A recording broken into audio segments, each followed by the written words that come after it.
ሰላም ጤና ይስጥልኝ እንዴት ናችሁ ቤተሰቦቻችን እንግዲህ ላይቭ ፕሮግራም እያስተላለፍን ነበር ግን በኔትወርክ ችግር ምክንያት እየተቆራረጠ ስላስቸገረን በዚሁ ባለንበት ዛሬ የተዘጋጀንበትን ፕሮግራም መልሰን በቪዲዮ እየቀረጽንላችሁ ነው እንግዲህ የዛሬው ፕሮግራማችን ከተማሩት ምን እንማር የሚል ነው ምንድነው ከነሱ ምን እንማረው የሚል ጥያቄ ያላችሁ ሰዎች ካላችሁ ምናልባት ዛብሎንና ቤሪ ለአራት ቀን በመጽሐፍ ቅዱስ አንባቢያን ማህበር የተዘጋጀ ወርክሾፕ ነበረ ወደዛ ሄደው ተጉዘው በጣም የሚገርም ትምህርት ይዘው መጥተው እዚህ ሲያካፍሉን ሌሎችም ቢሰሙት ይጠቀማሉ የሚል ሐሳብ ስለነበረ ተወያይተን ነው እንግዲህ በዚህ በላይቭ ፕሮግራማችን ላይ ልናቀርብ የፈለግነው ኔትወርክ ስላስቸገረን አሁን እንግዲህ በቀጥታ እየቀረጽን ያለነው ይሄንን እናስቀምጣለን ማለት ቃል እግዚአብሔር አንባቢያን ማህበር እኛም ሃይስኩል በነበርን ጊዜ ነው መክብሬም የምናውቀው እንደገና ዛሬ ደግሞ ልጆቻችን ህይወት ላይ ደግሞ ትልቅ ፍሬ ያፈራ ያለ ተቋም ነው በጣም ስለዚህ እግዚአብሔርን እናመሰግናለን እናንተን እግዚአብሔር ስለረዳ ቤሪዬ ወዳንቺ ስመጣ እንግዲህ ከዘጠነኛ ክፍል ጀምረሽ ነው በሊደርነት ስትመሪ የነበረው ኤስዩ አለ ማለት መደራደር የለም እንግዲህ በየ15 ቀኑ አለ እኔ እንኳን ረስቼ ፕሮግራም ሲይዝ ሺ ሶ ሲሪየስ ዛሬ ኤስዩ አለ ኤስዩ ነው ምለውና ሁሉ ጊዜ ግን ደግሞ በሷ ላይ የመጣውን ኢምፓክትኛ እናውቃለን እስኪ ምን ትያለሽ ምን አይነት ኢምፓክት ባንቺ ህይወት ውስጥ መጣ በዛ አገልግሎት ውስጥ በማለፍሽ ምክንያት ማለት ነው መጀመሪያ ወደዚህኛው ስልጠና ከመግባታችን በፊት ያው ስለ ኢሲዩ ለማውራት ስለ ኢሲዩ ብዙ ተወርቶ አያልቅም የእውነት በጣም ደስ የሚል ህብረት ነው የእግዚአብሔር ቃል ላይ በጣም ፎከስ የሚያደርግ ነው የእግዚአብሔርን ቃል እንድንወደው የእግዚአብሔር ቃል ይላል አይደለ ብዙ ምርኮ እንዳገኘ ሰው በቃል ልብን ደስ የሚያሰኝ ነገር ነው አይደለ የእግዚአብሔር ቃል የምንለውና በደንብ ደግሞ መሪዎች እንዴት ነው የእግዚአብሔር ቃል ላይ በደንብ ቤዝድ ሆኖ የሚሰሩትን የሚለው ነገር ላይ ፎከስ አድርጎ የሚሰራ የሊደሮች የመሪዎች የሃይስኩል ፌሎሺፕ ተጠሪ ነው ስክሪፕቸር ዩኒየንና ራእዩም እንደውም ምንድነው ኢየሱስን የተከተሉ በእግዚአብሔር ቃል እየታነጹ ማህበረሰባቸውን የሚያገለግሉ ትውልዶችን ማፍራት ነው ስለዚህ ኢየሱስን በመከተል ውስጥ ከዛ ደግሞ የእግዚአብሔር ቃል የሚባለው ነገር አለ በዛ ውስጥ የታነጽን ከዛ ደግሞ ያው ኢየሱስን የሚከተል ሰው ደግሞ አገልጋይ ነው እና እኔ ያው ከ9ኛ ክፍል ጀምሮ ሊደር ሲሆን ሚቲንግ አለ የሊደሮች ሚቲንግ አለ በየ15 ቀኑ በቃ በጣም ደስ የሚል ህብረት እዛ ሄዶ ማውራት ራሱ በጣም በቃ ትልቅ ፈውስ ነው ምንም ነገር በማላቅበት ጊዜ እኔ ስለ ሊደርሺፕ ምንም እንትን ባልነበረኝ ጊዜ እዛ በጣም ብዙ መሪዎች አሉ ብዙ ነገሮች ሲወሩ መወስዳቸው ነገሮች ነበሩና እርስ በርሳችን የሆነ አንዱ ፌሎ ላይ ያለ ችግር አንዱ ፌሎ ላይ ደግሞ ያለ ሰክሰስ ነው እና እርስ በርስ በቃ ሼር መደራረግ አለ መጸለያ ያለ በቃ ስለ አንዱ ህብረት በየራሳችን ሚቲንግ ላይ ሄደን እንጸልያለን እና የሚገርም ህብረት ነው ያለው ከዛ ደግሞ ስልጠናዎችን ያዘጋጃሉ አሁን ላይ የሚያዳር ስልጠናዎች አሉ ግን ከአዳር ስልጠናዎች ደግሞ ባለፈ ሴሚስተር ላይ ያለ ስልጠና አለ የአመቱ መጀመሪያ ላይ እዚሁ በዞናችንም የሚኖር ስልጠና አለና እነዚህ ስልጠናዎች ማለት በቃ በጣም የሚገነቡ ስልጠናዎች ናቸው ስለ መሪነት የሚያሰለጥኑት ስልጠና የእግዚአብሔር ቃል ላይ የሚሰጡን ሀሳቦች በጣም ደስ የሚሉ ናቸው የየዕለቱ ብርሃን የሚባል አለ በየቀኑ የሚነበብ የእግዚአብሔር ቃል እና እሱ ላይ ደግሞ በየ15 ቀኑ ስንገናኝ ባይብል ስተዲ አለ ሶ በቃ በጣም እኔ በጣም የያዘኝ ነገር እንግዲህ አሁን 12 ጨርሻለሁ እና ለዚህ ለ4 አመቴ ሙሉ ደግሞ በቃ በጣም የያዘኝ ነገር ያጠነከረኝ ነገር ነውና እዛ ያሉ አሶሺየቶች የኛ አሶሺየቶች ደግሞ በኢየሱስ በጣም ፍቅር ናቸውና ደስ የሚል ህብረት ነው ያለን ከነሱ ጋር ማሳለፍ ራሱ በጣም ደስ የሚል ነውና በጣም ከብዙ በትንሹ እሱ ይሄን ይመስላል ያለው ህብረት ያለው ነገር በሙሉ በጣም ደስ የሚል ነው አሁን ደግሞ ያው ስልጠናው ላይ ሄደናል ዛዝ ደግሞ በቅርቡ ነው ጆይን ያደረገው ኦሬዲ this year ያሉ ተተኪዎች ደግሞ ትንሲሉ ነው እሱ ደግሞ የገባው በጣም ጥሩ እኛ አሁን በዋናነት ስለ ኤስዩ ለማስተዋወቅ ለማውራት አስበን አይደለም ነገር ግን ኤስዩ ላይ ጆይን በማድረጋቸው ልጆቻችን ተመራው ተቀርጸው እነሱ ላይ መጣውን ኢምፓክት ስናይ ብዙ ወላጆች ምናልባት ልጆች እንዲያጠኑ በማሰብ ወይ በተለያየ ምክንያት ከፕሮግራም እንዲቀሩ ከፌሎ እንዲቀሩ ምታደርጉ ካላችሁ የተሻለው መንገድ እንዲሄዱ እንዲበረታቱ ውስጣቸው ያለውን ዕውቀት እንዲያወጡና በእግዚአብሔር ቃል እንዲታነጹ ማድረግ ነው የሚለውን መልእክት ለማስተላለፍ ነውና ጌታ ይባርካችሁ። እግዚአብሔር ይባርካችሁ ማለት እንፈልጋለን። ዛብ የምጨምረው ነገር ካለ ጨምር። ያው በጣም አሪፍ ተቋም ነው እንደወራ እናንተ እንዳላችሁት ኤስዩ ማለት እኔ እንደምባረክበትም የምጠብቀው አገልግሎት ነው። እስካሁን ባለውም በጣም እየተገረምኩበት ያለ ሰራውንዲንግ ያለበት ቦታ ነውና በጣም አሪፍ ነው ማለት ፈልጋለሁ። ተባረኩ። ስለዚህ አንድ ጊዜ ኤስዩ ሊደሮች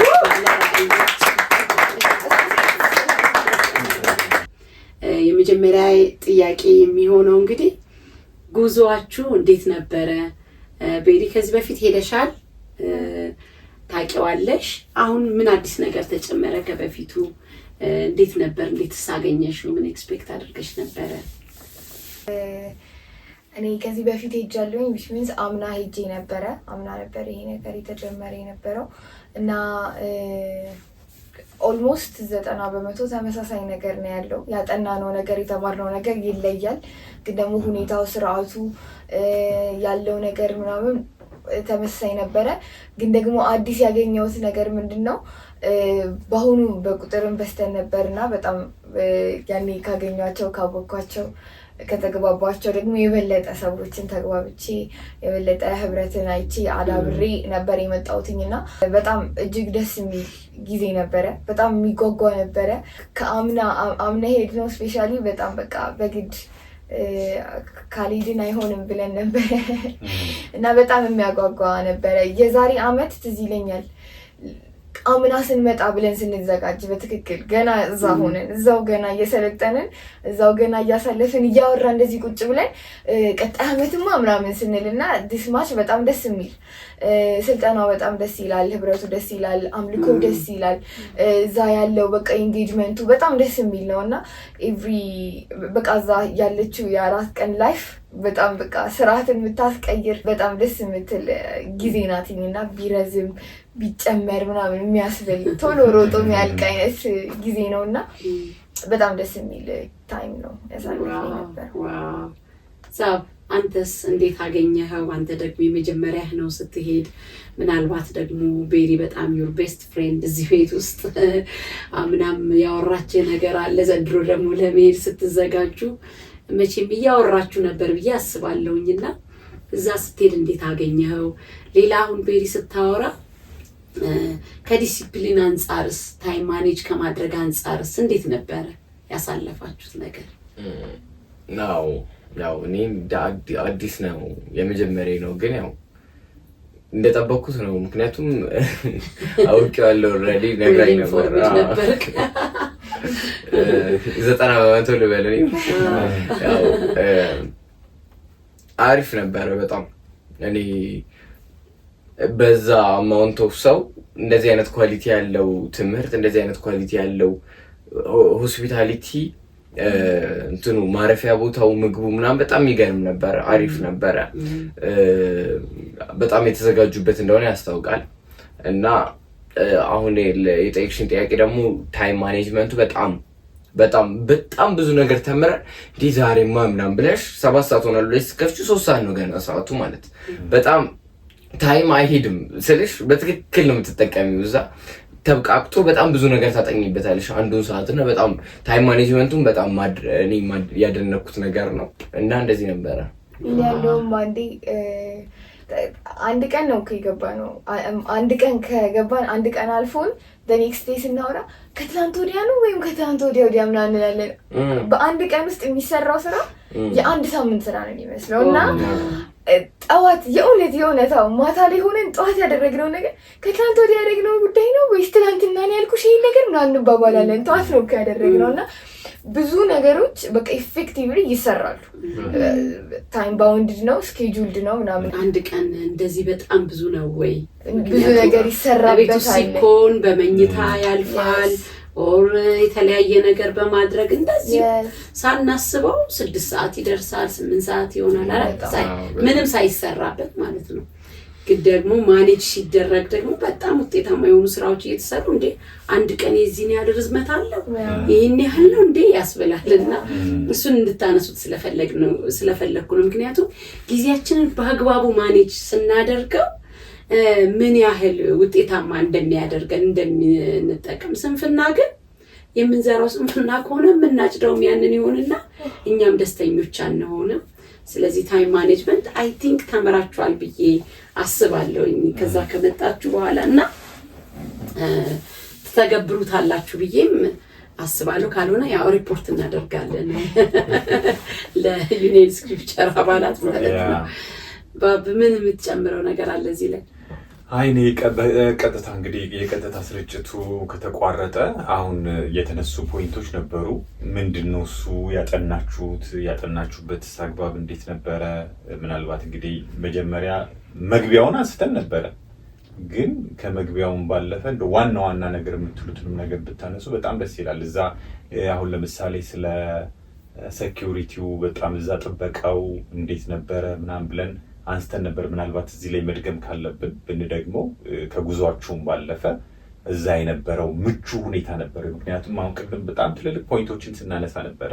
ብዙ ወላጆች ለመልቀቅ እና እንደዚህ ካምፔን ለማድረግ ፈቃደኛ የማይሆኑበት ምክንያት ምንድነው? እሱ ብዙ ጊዜ አሁን በእናንተ ኤጅ ላይ እንደዚህ ለቆ ምን እንደሚደረግ ሊታወቅ አይችልም እና ልጆች ማመን ብቻ ሳይሆን ደግሞ እዛም የሚሆነውን ነገር እኛ ፕሮቴክት የምናደርጋቸው ምናምን የሚል ሀሳብ ያለ እና ግን ይሄ ቃለ እግዚአብሔር አንባቢያን በጣም የታወቀ በትምህርት ቤቶች ውስጥ በጣም ትልቅ ትውልድ ያፈራ እና በእናንተም ላይ ደግሞ ትልቅ አሻራውን ያኖረ እንዲያውም ልናንሳው ካልን እኛም አሁን በቅርቡ አዋርድ ሁሉ ሰጥተውናል አይደለ? በጣም ልጆቻችሁን ስላሳደጋችሁ ስለ ጥሩ ስለ ምግባር ብለው እና እኛ ደግሞ አሁን ቅርብ ጊዜ ብቻ ሳይሆን የሚታወቀው እኛም ተማሪ በነበርንበት ጊዜ እንኳን በጣም ትልቅ ኢምፓክትን ያመጣ እኛም በትምህርት ቤት ውስጥ የሰራንበት ትልቅ ታዋቂ የሆነ ተቋም ነው ይሄ ተቋም እና ስለሱም አንስተን እንደው ለሌሎቹም ሼር የምናደርገው ጀነራል የሆነ ነገር ይኖረናል። በእርግጥ የምታነሱት ያልጠናነው መጽሐፍ ደግሞ ቀላል አይደለም። እኔ በተለይ አሁን እንድታነሱ የምፈልገው ነገር አንደኛ ምን እንዳጠናችሁ ነው። ሁለተኛ ደግሞ የምታጠኑበት ስታይል ራሱ እኔ ራሴ በጣም በፓስተሮች ሚቲንግ ላይ የምንወስደው ኮርስ ላይ የምንወስደው ያጠናን ስታይል ነው እና ስላጠናኑ ሁኔታም ደግሞ ያጠናችሁበትንም ያገኛችሁትንም ጥቅም እሱንም ብታነሱ በጣም አስፈላጊ ነው። ግን እነዚህን ሁለት ጥያቄዎች ከመጀመራችሁ በፊት ግን መግቢያውን እንዴት አያችሁት የሚለውን ነገር አሁንም ብታነሱ ደግሞ በጣም የሆነ ነገር ስለተነሳበት ማለት ነው። ብዙ የተደራረቡ ጥያቄዎች ናቸው የተነሱት። አንደኛ ወላጅ እንዳይሰጋ እንዴት ነበር የሴኩሪቲው ጉዳይ? ሪሊ ልጆች አሁን እዛ ቢሄዱ ወጥተው ለሌላ ነገር ለመጋለጥ ወይ እዛው ግቢ ውስጥም ላልሆነ ነገር ለመጋለጥ እድል ይሳለ ወይ? ቁጥጥሩ እንዴት ነበር? እስኪ ብዙ ወላጆች ያዩናል ብለን እናስባለን እና እንደዚህ አይነት ወርክሾፖችን ስልጠናዎችን ለመልቀቅ ልባቸው ይፈራል ወላጆች። ስለዚህ ከዛ አንፃር እስኪ እንዴት እንደነበረ ንገሩ መጀመሪያ። እሺ በመጀመሪያ ያው ይሄ ስልጠና ስክሪፕቸር ዩኒየን ሲያዘጋጀው ለነማን ነው የሚዘጋጀው? በሃይ ስኩል ትምህርት ቤት ውስጥ ያሉ የፌሎሺፕ ሊደሮች ናቸው። ስለዚህ የፌሎ መሪዎች ናቸው ይሄንን ስልጠና የሚሰለጥኑት ማለት ነው እና ይሄ የአዳሩ ፕሮግራም ደግሞ የኔክስት ይር የሚተኩ ሊደሮች ወይም ደግሞ የሚቀጥሉ ሊደሮች የሚሄዱበት ስልጠና ነው ማለት ነው እና ስለዚህ ያው መሪ የሆኑ ሰዎች ስብስብ ነው በመሰረቱ እና ስላለው ሴኩሪቲ ስናወራ ሪስትሪክት ነው። በቃ እዛ ምንም የሚያስፈራም ነገር የለም። ከመሄጃችን ተነስተን በአንድ ላይ ነው የምንሄደው። እኛ አሁን በአዲስ አበባ ደቡብ ምዕራብ ዞን ውስጥ ያለ ነው እና በቃ አንድ ላይ ሆነን ነው ስንሄድም ወደዛም ስንሄድም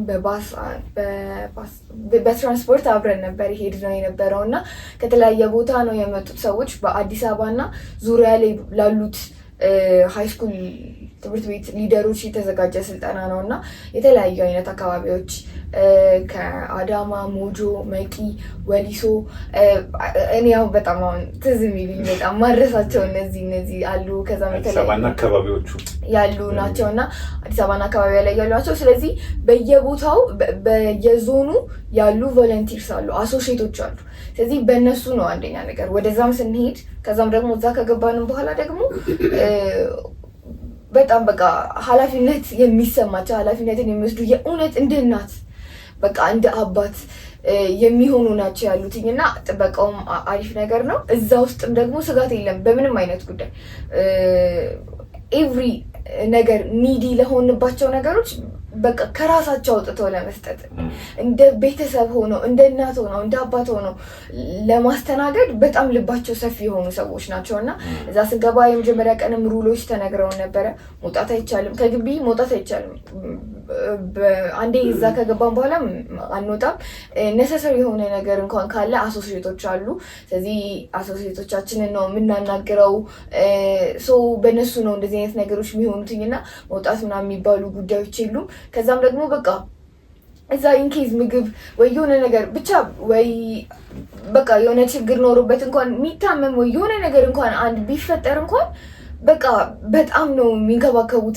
ከራሳቸው ብዙ ነገር ነው የሚያደርጉት ምናምን ነገር እና ብዙ እንደዚህ አይነት ችግሮችም አያጋጥሙም። ያለው ነገር ሴፍ ነው በጣም እና ሴኩሪቲ በጣም ቆንጆ ነው። ዋው ያልተነሳ የምትለው እዚህ ላይ የምትጨምረው ነገር አለክ? ጠቅላላዎች ብዙ ሩም ራሱ አሁን የወንዶች ሩም ለብቻ ነው አይደል? የሴቶች ሩም ለብቻ ነው። ትምህርት ስትማሩ ደግሞ ስኬጁሉ በጣም እንትን ያለ ነው። ብዙ ክፍተቶች አልነበሩም። ስለዚህ ከዛ አንፃር እና ደግሞ ከዛ ከገባችሁበት ግቢ መውጣት አይቻልም። ዋው በጣም ቆንጆ የተደራጀ ነገር ነው ማለት። ያው ቅድም መክዌ በደንብ አንስቷል። ብዙ ጥያቄ ነው ያነሳው። ያጠናችሁት ምን መጽሐፍን ነበር? መጽሐፉን ደግሞ እንዴት አገኛችሁት? ጳውሎስ ሲገባ መግቢያው ላይ የሚለው ነገር አለው። እኔ ሁልጊዜ መግቢያው ላይ የተጻፈውን ጽሑፍ ሳይ ቀጥሎ የሚመጣው ነገር ያንን አልጠብቅምና በጣም ሃንድሊንጉ ይገርመኛል፣ የተግባቦት ክህሎቱ ይገርመኛል። ጳውሎስ እናንተ እንዴት አያችሁት? ከዛ ብሎን ልጀምርና ከዛ ቤሪ ትጨምሪያለሽ። ያጠናነው ክፍል ቆሮንቶስ ነበር። አንደኛ ቆሮንቶስን በአንደኛ ቆሮንቶስ ላይ በጣም ዲፕ ገብተን ነው ሙሉን ያየነው። ያው መግቢያው በጥበብ የተጻፈ ነው። በጣም ጳውሎስ በብልሃትና በአባትነት ፍቅር የጻፈው ነው። ስናጠና የነበረው ከፋፍለን ነው። ያው ተከፍሎ በምድብ ተመድበው ነበር የተሰጠን እንደምናጠናው 6 ቦታ ተደርጎ ማለት ነው። እና መግቢያው ፓርት ከቁጥር 1 እስከ 9 ነው ምዕራፍ 1 ላይ እና እዛ ፓርት ላይ እሱን ብቻ ማንበብ ማለት በቃ ቆሮንቶስ በጣም የምትገርም ከተማ እንደሆነች ምንም ችግር የሌለባት እንደዛ እንደሆነች ምናምን ጻድቃን ከተማ እንደሆነች ነው የምናውቀው። እና እኔም እሱን ሳነብ ቆሮንቶስ በቃ እንደዚህ አይነት ከተማ ናት ማለት ነው እያልኩኝ ነበር። ከዛ ያው በግሩፕ እንወያያለን። በግል ካጠናን በኋላ መድረክ ላይ ተነቦ በግል እናጠናና ከዛ መልሰን ደግሞ በግሩፕም ይጠናልና እኔ ግሩፕ ውስጥ ያለው ልጅ ጳውሎስ እዚህ ጋር በጣም አሪፍ ብልሃትን እየተጠቀመ ነበር። የሚገባበት አገባብ በየስፍራው ሆናችሁ የጌታን ስም ለመጥራት ከተጠራችሁ ምናምን እያለ የቆሮንቶስን ሰዎች በጣም ጻድቃን ያደርጋቸዋልና በጣም እዚህ ጋር በጥበብ ነው የሚገባው። በቁጣ አልጀመረም፣ በሚገባቸው አልጀመረም። እዚህ ጋር ተረጋግቶ ነው የጀመረው ይላልና አሁን ይሄንን ከፋሚሊ ጋር ስናገናኘው ቤት ውስጥ በጣም ብዙ ችግሮች ሊፈጠሩ ይችላሉ። ልጆች መጥፎ ነገሮች ሊገቡ ይችላሉ። እንደዛው ማንኛውም አካል ማለት የፋሚሊው እና ወደ ቁጣው መግባት ሳይሆን ረጋ ብሎ አይምሮ ውስጥ ገብቶ እንዲወቅስ ያ ጥያቄ ያ ችግር በትክክል እንዲቀረፍ ለማድረግ መሞከር እንዳለብን ያው እንማራለን ማለት ነው ከመግቢያው። ቤሪስ ከዚህ አሁን ከመግቢያው አንፃር ወደ ቤተሰብ ስታመጪው ቤተሰብ ውስጥ ብዙ ነገሮች ሊኖሩ ይችላሉ እና እንዴት አድርገን ነው ሃንድል ማድረግ ያለብን ብለሽ ትያለሽ? እሺ ያው ያጠናነው አንደኛ ቆሮንቶስ ነው፣ እዛዝ ገልጾታል። እና ያጠናንበት ርዕስ ደግሞ ታሪካዊ ህይወት እና ታሪካዊ ህብረት በሚል ነበር ያጠናነው። እና ስናጠና የተለያዩ እንዴት ተጻፈ፣ ለምን ተጻፈ፣ ከዛ በኋላ ላይ ደግሞ ያሉት መዋቅሮች አሉ። ሙሉ ምዕራፍ 16ቱን ምዕራፍ በ6 መዋቅሮች ተከፍለው ነበረ ስናጠናቸው የነበረው እና ከዚህ አንጻር እንዴት ነበር የሚደረገው? ያው ቃል እግዚአብሔር አንባቢያን ማህበር በጣም የእግዚአብሔር ቃል ክብር ያለበት እና ትልቅ በቃ ራእዩም ሀሳቡም የእግዚአብሔር ቃል ላይ ቤዝድ ማድረግ ነው እና ስናጠናም መጀመሪያ ላይ በቃ ሁል ጊዜ ሲገባ ተቆሞ የእግዚአብሔር ቃል ይነበባል። የምናነበውን መጽሐፍን ቆመን እናነባለን።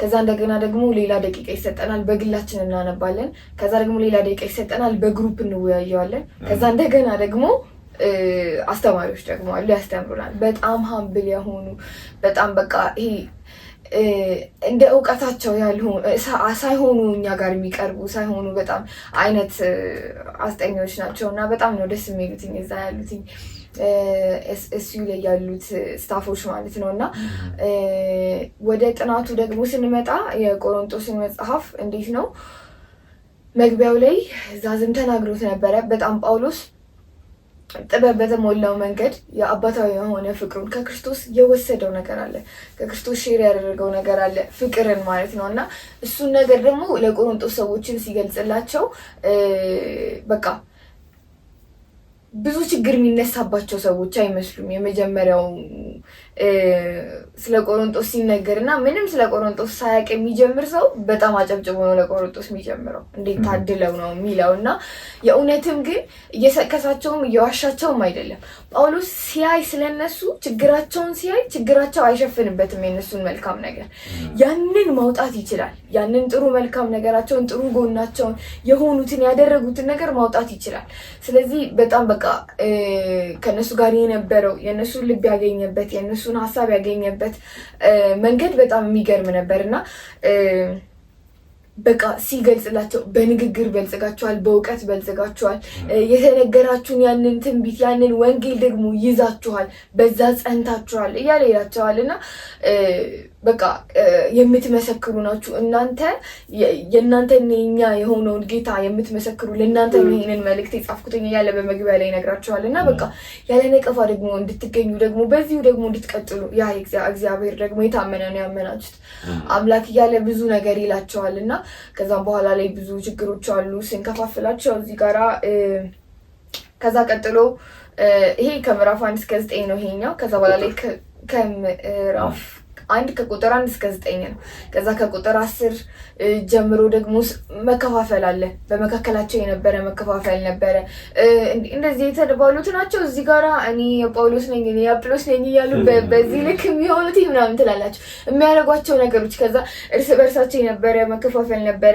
ከዛ በኋላ ላይ ስለ ጥበብ ያነግራቸዋል። ከዛ ደግሞ የሚካሰሱት ነገር እርስ በእርስ ያጠፉና ከዛ ዓለማዊ ወደ ሆኑት ደግሞ ሄደው ይካሰሳሉ እነሱ ጋራ እንዴት እናንተ ይላቸዋል እና ያኔ እንደዚህ የተባሉት ናቸው እንደዚህ ሆኑት ይላላችሁ እና በጣም ብዙ ነገር ነበረ። ከዛ ደግሞ እርስ በርስ ይካሰሳሉ። ከዛ ደግሞ ፍርድም ደግሞ በትክክል የማይሰጣጡም ወይ እንፋረድ ሲሉም ኢምፕሮፐር በሆነ ወይ ነው፣ አይ ሲሉም ደግሞ ኢምፕሮፐር በሆነ ወይ ነው የሚያደርጉት እነዛን ነገሮች ምናምን። በቃ ስለ አገልጋዮች ስለ አገልጋይን አንድ ጊዜ በጣም ከፍ አድርገው ከአምላክ በላይ አድርገው ይቀበሏቸዋል። ኖ እንደዛ አትበሉ፣ ማን ነው ጳውሎስ ስለእናንተ ሞቷል እያለ ይናቸዋል። ስለእናንተ ተሰቅሎላቸዋል፣ ኖ ክርስቶስ እኮ ነው እንደዛ አትበሉ ይላቸዋል። የሆነ ሰዓት ደግሞ አውርደው ደግሞ አገልጋይን ደግሞ ይሰደባሉ፣ አገልጋይን ይንቃሉ እና በጣም ብዙ ችግሮችን ጳውሎስ ሲያነሳ ነበረ በዚህ ክፍል ላይ እና በተሳሳተ መንገድ ሲሄዱ ከፍ የማድረግም ዝቅ የማድረግም ነገር ነበር እና ብዙ እንደዚህ አይነት ችግሮች። ከዛ ስለ ትዳር ስለ ባለትዳሮች እንዴት ሊሆን ይገባል አንድ ያዙ ይላቸዋል። እንደዚህ በቃ ጳውሎስ የነበረው አስተሳሰብ አለ። እኛ በጣም እንቀወንዴ ጳውሎስ ምን ለማለት ፈልጎ ነው እዚህ ጋር ሲጽፍ። እንደውም ያንን የሰለጠንን ቀን ኔክስት ዴይ ላይ ከማማ ጋር ኧረ ግን ጳውሎስ እዚህ ጋር ምን አስበው እንደሆነ የጻፈው ምዕራፍ 7 ምናምን ነገር እያልኳት ነበረ።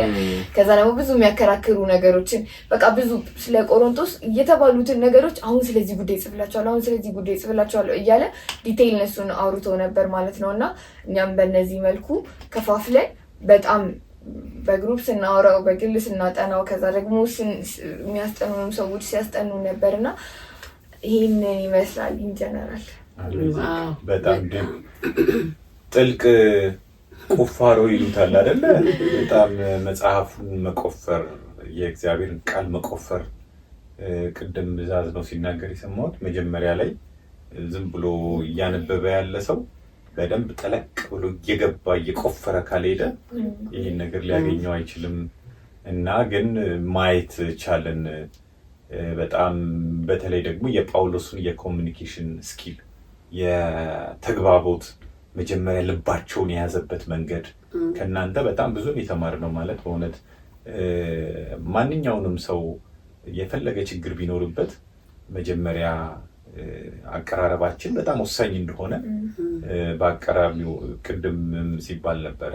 የእሱን ክፉነትና ደግነት ሊቀይርብን እንዳይገባ አውቀን ትክክለኛውን ስታንድ ካሳየን በኋላ ግን ደግሞ መጨረሻ ላይ ደግሞ ወደ ጠለቀው ነገር ውስጥ ገብተን ማስተማር የምንችልበት። አሁን ደግሞ ቤርዬ በጣም ያነሳሻቸው ፖይንቶች ቀላል አይደሉም። ማለት ጳውሎስ ዲቴይል ነው አይደል የገባው። በጣም እንዴት አይነት ዝርክርክ ያለ ነገር በቆሮንቶስ ቤተክርስቲያን ውስጥ እንደነበረ እኔ እንደው መጨረሻ ላይ ምናልባት አይዶን ነው ከዚህ ዘመን ጋራ እንዴት አያችሁት፣ ምን አይነት ምልከታ ሰጣችሁ የሚለውንም ነገር ደግሞ ብናነሳ በጣም ጥሩ ይመስለኛል።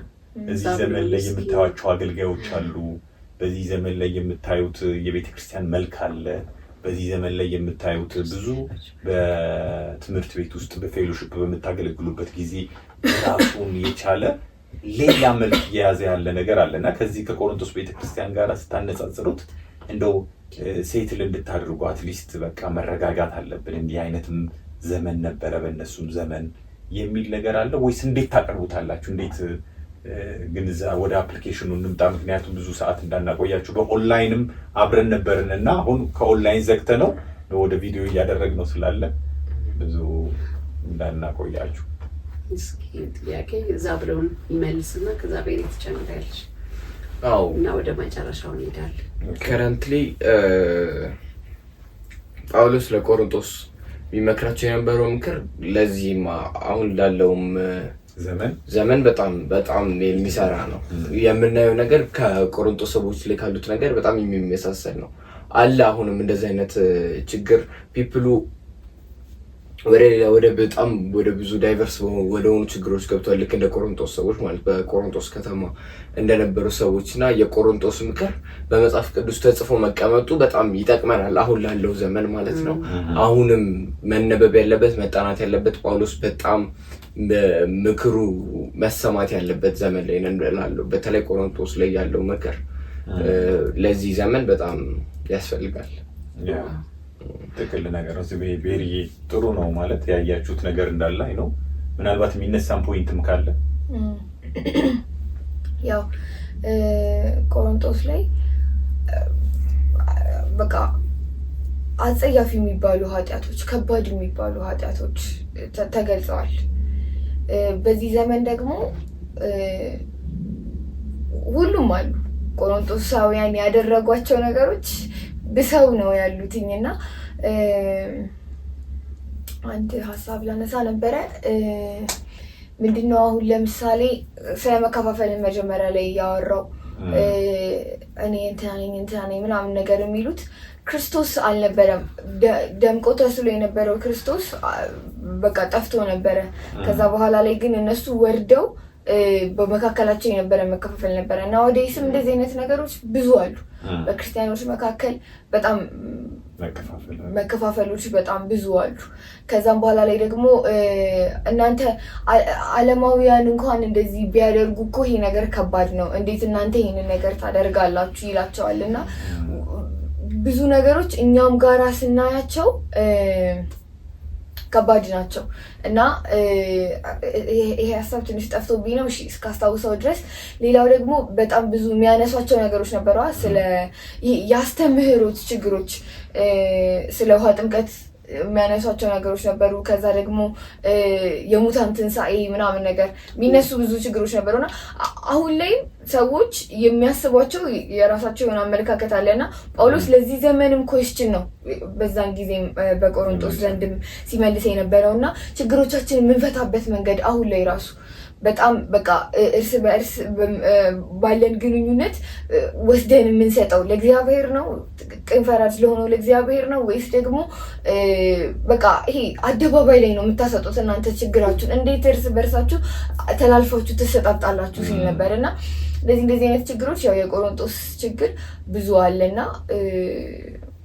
እኛም ጋራ የሚዛመድ ነገር አለው በጣም እርስ በርስ ያለው ጉዳይ ለአገልጋዮች ያለን ነገር አገልጋዮችን ከፍ የምናደርግበት ነገር በዚህ ዘመንም ከዛ ደግሞ ዝቅ የምናደርግበትም ነገር ምን ያህል ነው ክብር እየሰጠናቸው ያለ ነው ለአገልጋዮች በዚህም ዘመን የተገለጠ ጉዳይ ነው። ያኔ ቆሮንቶስ የሰሩት ነገር እኛም ጋር ደግሞ ጳውሎስ ቢጽፍ እንደውም ከ16 ምዕራፍ በላይ ይጽፍልን ነበረ። ለእኛ ቢጽፍልን ደግሞ ትንሹ ነው የጨረሰው።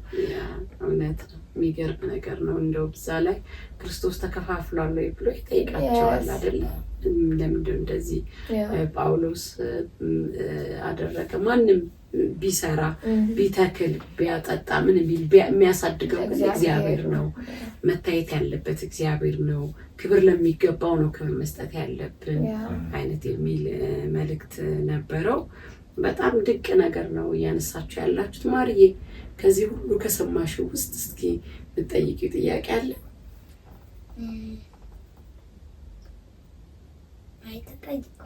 ተጠይቋል።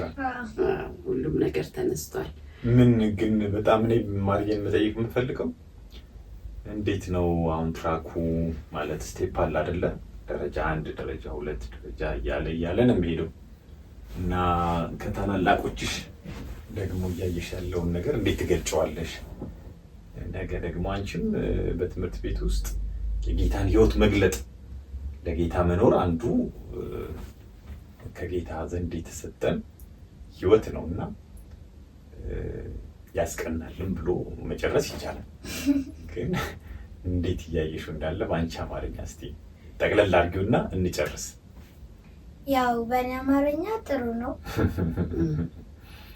እኔም ሳድግ አልቀርም። በጣም ጥሩ። እሺ መጨመር የምትፈልጊው ነገር አለ? እናጠቃል። እሺ ያው እስካሁን ድረስ ስናወራ ስለ ቆሮንቶስ ነው። እዛ ላይ የሰለጠነውን ነገር ያወራን የነበረው ያኔ የቆየነው የነበረው የስልጠና ጊዜያቶቻችን ሮብ፣ ሐሙስ፣ አርብ ነበረ። ማክሰኞ ማታ ላይም ጀመረን ነበርና ማክሰኞ ማታ ከዛ ሮብና ሐሙስ ለቆሮንቶስ ነበር የተጠናው እና ያኔ ጨርሰን ነበረ ሁለቱም ቀን። ከዛ በኋላ ላይ ሐሙስ ግማሽ ቀን ድረስ ጨርሰን ነበር። ከዛ ከሰዓት ደግሞ ሴሚናሮች ነበሩ። የተለያዩ ርዕሶች ላይ የነበሩ ስልጠናዎች ነበሩ። 5 አይነት ርዕሶች ነበሩ።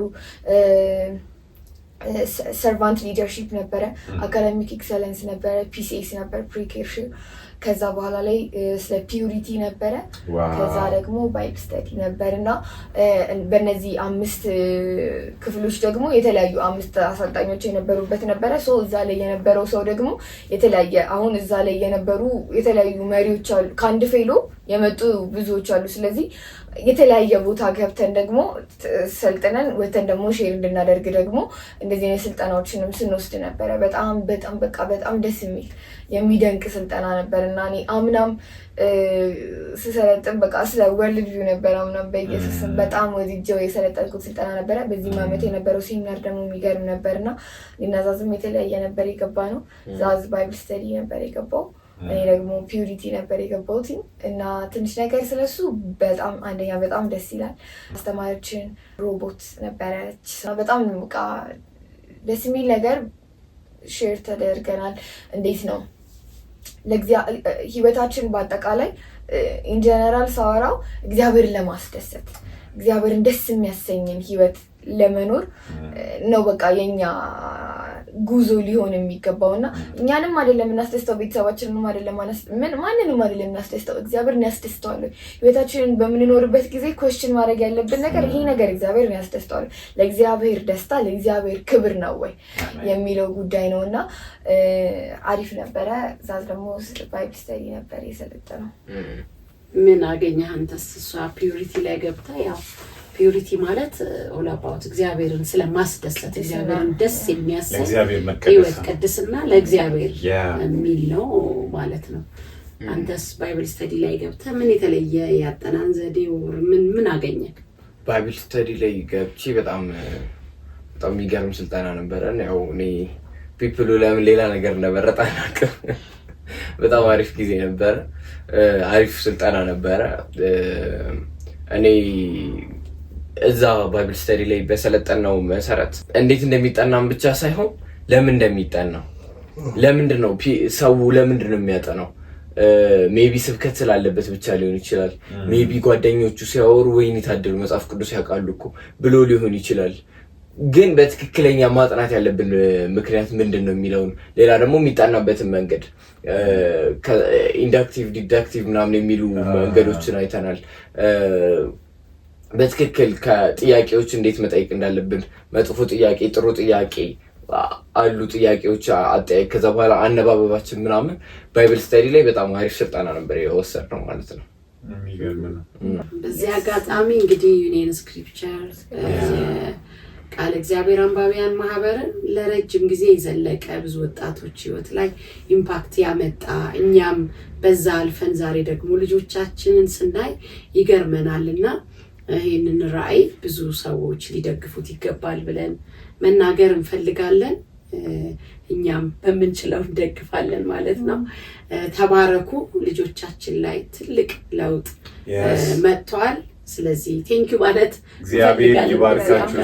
ጀሪሜናው በጣም ወደ ትውልድ ተሻጋሪ የሆነ አገልግሎታችሁ ልጆቻችንም ላይ እኛም ላይ ትልልቅ ኢምፓክት አምጥቷልና እዛ ያሉትን አሁን ልጆቻችንን እየባረኳችሁ ነው። ስማችሁን ሁሉ እያነሱ በጣም ብዙ የሚነሱ እዛ ሲያገለግሉ የነበሩ ወገኖች ሁሉ በእውነት እግዚአብሔር ዘመናችሁን ይባርክ።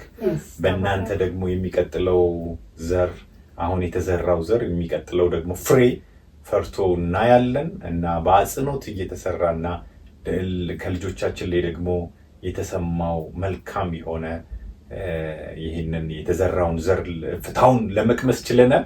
በእውነት እግዚአብሔር ዘመናችሁን ይባርክ ማለት በዚህ አጋጣሚ እንወዳለን። እግዚአብሔር የተባረከ ይሁን። ምንም እንኳን ላይቭ ፕሮግራማችን ቢቋረጥም እኛ እንግዲህ በእንደዚህ በቪዲዮ ቀጥለናል። ስለዚህ ቆንጆ ትምህርት ታገኙበታላችሁ ብለን እናስባለን። እንወዳችኋለን። ባይ ቻው። ተባረኩ። ዘመናችሁ ይባረክ።